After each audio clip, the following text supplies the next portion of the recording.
Assalamualaikum warahmatullahi wabarakatuh. Apa kabar Bapak Ibu semuanya? Jumpa lagi kita dalam acara ngobrol pintar bareng Bu Nunu. Kali ini dalam sesi khusus yang akan menjawab pertanyaan Bapak Ibu tentang pendidikan profesi guru atau PPG, baik PPG guru tertentu maupun PPG prajabatan. Saya tahu ya, sore ini pasti sudah banyak yang menunggu informasi yang akan saya dan Mas Direktur Ferry sampaikan terkait dengan dua isu yang memang sejak minggu kemarin cukup panas dan cukup menjadi perhatian adik-adik semua. Nah, sebelumnya boleh dong sebelum kita mulai tanya jawab atau mulai menyampaikan isu terbaru, saya sapa dulu Bapak Ibu yang sudah menuliskan di situ, baik Bapak Ibu guru dari Sumatera Barat, Jawa Timur, Jawa Tengah, Kalimantan Utara, Papua Barat, Sulawesi Selatan, NTB, dan semuanya saja. Kalau yang belum menulis, boleh dong menulis supaya saya bisa menyapa Bapak Ibu semuanya. Nah, kesempatan yang baik sore hari ini, pertama tentu saya mohon maaf, kita ada terlambat 13 menit karena tadi baru saja selesai dipanggil Pak Wamen untuk urusan lain yang juga penting. Tapi nanti kita akan mundurkan juga waktu berakhirnya live IG sore ini di 13 menit setelah pukul 17 ya Bapak Ibu. Nah, ini edisi khusus ya Mas Dir ya. Betul. Saya hari ini mendatangkan Mas Direktur Ferry yang juga menemani saya pada live IG sebelumnya, karena hal yang kita bahas masih seputar pendidikan profesi guru. Nah, sambil untuk mengurangi ketegangan Bapak Ibu semuanya, boleh sore ini sambil mendengarkan live IG, Bapak Ibu juga menyiapkan secangkir kopi supaya kita bisa mendengarkan informasi dengan hati tenang dan sambil menikmati kopi di sore hari ini. Kebetulan sore ini saya live IG juga dari kantor ya, karena setelah Menteri baru kita, saya banyak waktu di kantor untuk mendampingi Pak Menteri untuk menyampaikan dan melaporkan hal-hal baru terkait dengan kebijakan yang sudah dilaksanakan dan akan dilaksanakan. Saya juga datang untuk mendapatkan arahan dari Pak Menteri apa-apa saja yang akan dilakukan untuk visi baru Pak Menteri. Mas Dil juga boleh minum kopinya. Ya, kalau kopi saya ini kopi Toraja, jadi kopi Toraja. Kalau si itu juga salah satu kopi favorit saya Mas Dir. Selain kopi Aceh Gayo, Jadi Kalang, kopi Dayak, kopi Malabar, dan kopi-kopi yang lainnya. Bapak Ibu, selamat sore. Oh iya, ini suaranya kecil. Apakah sekarang sudah cukup suaranya kecil? Oke. Sudah cukupkah? Suara saya sudah ya? Nah, oke. Sudah jelas sekarang. Baik, terima kasih. Sudah oke dari Bapak Ibu sudah menjawab. Sekarang masih hilang lagi suara saya, Bapak Ibu? Sudah terdengar ya? Sudah terdengar. Baik, terima kasih. Ya, selamat sore, saya sapa dulu Bapak Ibu guru dari Tulungagung, Kulon Progo, Rokan, Hulu, Halmahera, Sopeng, Tarakan, Lampung, Bengkulu, Garut, Lombok, Banjar, Cianjur, Palembang, Surabaya, Kediri, dan Bapak Ibu semuanya. Saya juga menyapa keluarga besar saya di seluruh Indonesia, yaitu Balai Besar Guru Penggerak dan Balai Guru Penggerak seluruh Indonesia yang juga sudah join di ngopi sore hari ini. Selamat sore semuanya, semoga semua dalam keadaan sehat. Lampung juga hadir, Pontianak, Kudus, Bojonegoro, Bandung Barat, Tegal ya, terima kasih. Bone, terima kasih. Ngawi, Bu Lili ya, Bu Lili, terima kasih sudah hadir. Kulon Progo hadir juga, terima kasih. Batubara hadir dan semuanya saja ya. Baik. Nah, seperti yang tadi saya sampaikan, karena kita sedang membahas isu PPG, maka sore ini saya juga ditemani Mas Direktur yang selama ini selalu setia membersamai saya.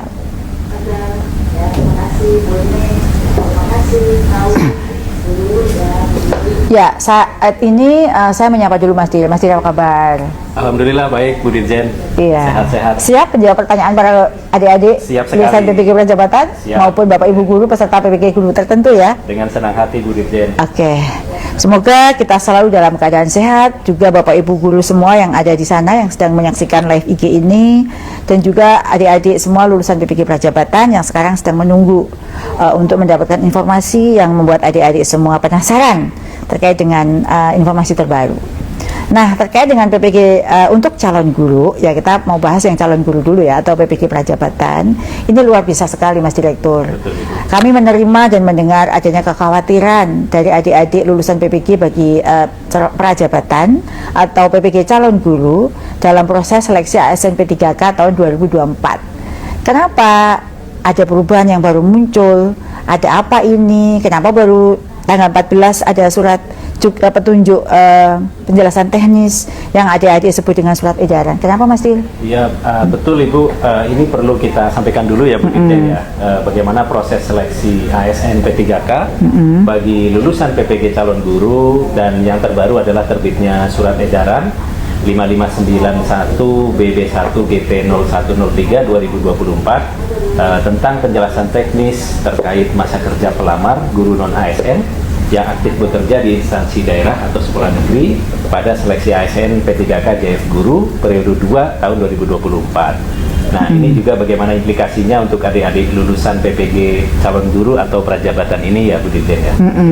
Oke. Baik, ini saya jelaskan ya Mas Dirya dan juga adik-adik semuanya terkait seleksi ASN P3K tahun 2024. Jadi ini kebijakan sudah sangat jelas dan sudah lama, sejak tahun 2021. Semua kebijakan tentang prioritisasi, siapa peserta yang boleh ikut, pengkategorian tercantum dalam tahun 2024 tentang kriteria pelamar seleksi ASN P3K tahun 2024 yang terdiri dari 4 ya. Yang pertama pelamar prioritas, yang kedua guru X tenaga honorer kategori 2 atau XTHK 2, yang ketiga guru non ASN di instansi daerah, dan yang keempat lulusan PPG yang terdaftar pada pangkalan data kelulusan PPG di Kemendikbudristek Republik Indonesia. Nah, seleksi ASN P3K guru periode 1 sudah dilaksanakan pada tanggal 1 sampai 20 Oktober tahun 2024 ya semuanya Bapak Ibu. Insya Allah sudah clear dan dalam proses selanjutnya oleh Panselnas. Nah, lalu ada juga seleksi ASN P3K guru periode 2 yang dimulai tanggal 17 November hingga 31 Desember tahun 2024. Saat ini yang tengah berlangsung bagi 1. Guru non ASN yang aktif bekerja di instansi pemerintah, yaitu para guru non ASN yang terdata aktif di Dapodik sebagai guru di sekolah negeri pada instansi yang sama paling sedikit 2 tahun, yaitu sebelum Oktober 2022 atau 4 semester berturut-turut sejak Juli 2022 secara terus-menerus. Ini berarti Bapak Ibu sudah terdaftar di Dapodik tetapi tidak terdaftar di BKN atau PKD. Jadi yang pertama kali itu hanya terdaftar di BKN Bapak Ibu. Lalu karena banyak guru yang belum terdaftar, maka kami usulkan ini termasuk yang ada di Dapodik. Lalu yang kedua, lulusan PPG yang terdaftar pada pangkalan data kelulusan PPG di Kemendikbudristek Republik Indonesia. Lulusan PPG bagi calon guru prajabatan yang belum lulus ASN P3K. Begitu ya Mas ya? Betul sekali Bu Dirjen. Jadi memang saat ini kan masih bergulir mapping ya Bu ya. Lulusan PPG calon guru atau prajabatan ini. Tapi memang Bu Dirjen, kalau pertanyaan adik-adik kita ini, lalu bagaimana terkait SE yang baru terbit ini, apakah berpengaruh pada ketentuan kebijakan seleksi atau tidak? Nah, ini yang menjadi rame. Oke, jadi terkait, nah ini adik-adik semua lulusan PPG Prajabatan yang saya cintai seluruh Indonesia yang sekarang sedang menyimak live IG ini. Saya jelaskan itu bukan surat edaran, itu surat penjelasan teknis. Kenapa penjelasan teknis? Karena banyak Bapak Ibu di Pemda yang belum jelas dari juknis yang ada atau menerjemahkan dari Kemenpan yang ada. Jadi sama sekali tentu ini tidak ada pengaruhnya ya, karena surat petunjuk teknis ini adalah penjelasan teknis, bukan surat edaran, bukan kebijakan yang baru terbit. Itu yang harus diketahui adik-adik semua. Sedikit menyampaikan ya bahwa sesuai amanat Undang-Undang ASN tahun 2023. Suaranya kecil dulu. Kecil sudah ya. Jadi sekali lagi ya, sesuai dengan amanat Undang-Undang ASN tahun 2023, seleksi ASN P3K tahun 2024 menjadi harapan bagi seluruh guru non ASN atau honorer yang terdata di sekolah negeri untuk tetap dapat bekerja, mengajar, dan diangkat menjadi guru ASN.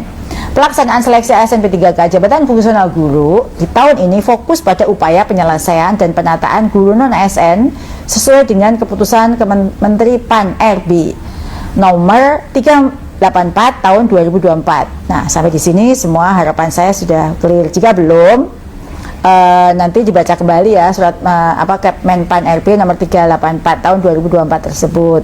Lalu terkait dengan penjelasan teknis terkait masa kerja pelamar guru non-ASN yang aktif bekerja di instansi daerah atau di sekolah negeri pada seleksi ASN P3K JF guru periode 2 tahun 2024 ya, bertujuan untuk memberikan penjelasan terkait secara teknis ya, terkait kendala bagi guru non-ASN di sekolah negeri dengan masa kerja yang telah memenuhi 2 tahun namun tidak dapat mendaftar karena ada kesalahan saat melakukan penginputan di Dapodik. Jadi bukan mengklaim baru.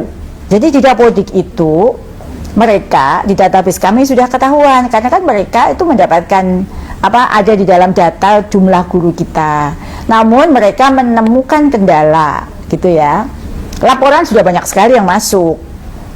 Kenapa udah 5 tahun, udah 6 tahun, udah sekian tahun tapi tidak bisa karena masalah ada kendala. Ada Bapak Ibu yang mungkin baru menyelesaikan S1 dan atau yang sempat dimutasi di sekolah induk. Di sekolah yang baru, nah itu mereka masih dianggap 1 tahun karena baru dimutasi setahun. Tapi sebenarnya dia di sekolah asal sudah 3 tahun dan kita ada datanya guru tersebut sudah 3 tahun dan dimutasi setahun. Karena sistem membacanya ada salah yang hal semacam itu ya terhadap kondisi tersebut, pemerintah daerah lalu dapat melakukan verifikasi dan validasi terhadap guru non-ASN untuk dapat mengikuti seleksi apabila memang memenuhi syarat masa kerja sebagaimana yang tertuang di dalam Kemenpan tadi ya. Nah, terkait dengan kebenaran data menjadi tanggung jawab penuh pemerintah daerah dengan dinyatakan menggunakan surat pernyataan tanggung jawab mutlak yang menjadi dasar validasi masa kerja guru non-ASN seleksi guru ASN P3K tahun 2024 harus ditandatangani dan dicap oleh kepala daerah atau sekda. Kewenangan terkait dengan pengajuan dan penetapan formasi berada pada pemerintah daerah, adik-adik semua dan Bapak Ibu guru yang saya cintai. Pemerintah daerah juga berwenang menetapkan jumlah formasi. Seperti saat ini misalnya, pada awal kami menghitung jumlah formasi 419.000, tapi karena pertimbangan tertentu pemerintah daerah di sana karena itu dilindungi oleh Undang-Undang Otonomi Daerah. Nah, terkait dengan meskipun disampaikan kewenangan mutlak ada di pemerintah daerah, Kemendikbudrismen punya data riwayat guru tersebut. Jadi misalnya kalau adik-adik khawatir orang yang semula tidak pernah ada tiba-tiba dimasukkan untuk dianggap 2 tahun, itu juga tidak akan terjadi karena kita juga punya riwayat. Pada saat kita menghitung kebutuhan guru itu jumlahnya 419.000, by name by address guru itu sudah ada gitu ya. Jadi kalau tiba-tiba muncul, meskipun ada kemungkinan atau dimungkinkan pemerintah daerah membuat SPTJM pada dia baru belum pernah ada dianggap ada, tapi kan kita punya data pengalaman mengajar mereka selama ini begitu ya. Jadi kita akan klarifikasi hal-hal tersebut. Nah, tidak ada perubahan kebijakan apapun dengan penjelasan teknis, maka disebut dengan penjelasan teknis. Itu pun tidak semua guru yang masuk prioritas guru non-ASN, semuanya hanya yang menemukan kendala bagi Bapak Ibu guru yang karena sebab satu dan lain hal bisa dibaca dalam penjelasan teknis itu, kondisi 1, kondisi 2, kondisi 3, sehingga dia tidak bisa melakukan pendaftaran. Perlu kita bantu ya, yang kita urus itu adalah seluruh guru yang terdata di Dapodik, seluruh guru di Indonesia yang mempunyai kesempatan yang sama untuk mengikuti seleksi. Jangan sampai dia sudah punya pengalaman 3 tahun, 4 tahun, tetapi karena masalah pendataan atau sistem input sehingga yang bersangkutan tidak bisa mengikuti. Jadi sekali lagi tidak ada perubahan kebijakan terkait dengan pelaksanaan ASN P3K tahun 2024. Tidak ada kebijakan yang baru dibuat karena Kemendikbudrismen tidak berwenang membuat kebijakan apapun terkait dengan proses seleksi ASN P3K. Kebijakan itu ada di Panselnas. Semua rujukan peraturan yang dipakai untuk seleksi ASN P3K itu dari Kepmenpan, Kementerian Pan-RB, karena ASN itu ada di wilayah binaan yang bertanggung jawab itu adalah Kemenpan RB. Nah, semoga ini cukup jelas bagi Bapak Ibu ya. Penentuan formasi ada di Pemda, begitu juga pun kebenaran data. Di situ tidak hanya satu pihak, ada pihak yang selama ini juga mengurus PKD, itu juga tanggung jawab mutlak. PPK itu juga tanggung jawab mutlak. Dia dua belah pihak itu saling mengkonfrontasi data yang dimiliki oleh guru. Tentu ini juga daerah tidak akan main-main ya, karena proses validasi data. Karena data-data ini harus dapat dipertanggungjawabkan. Kami punya rekam jejak dan data para guru.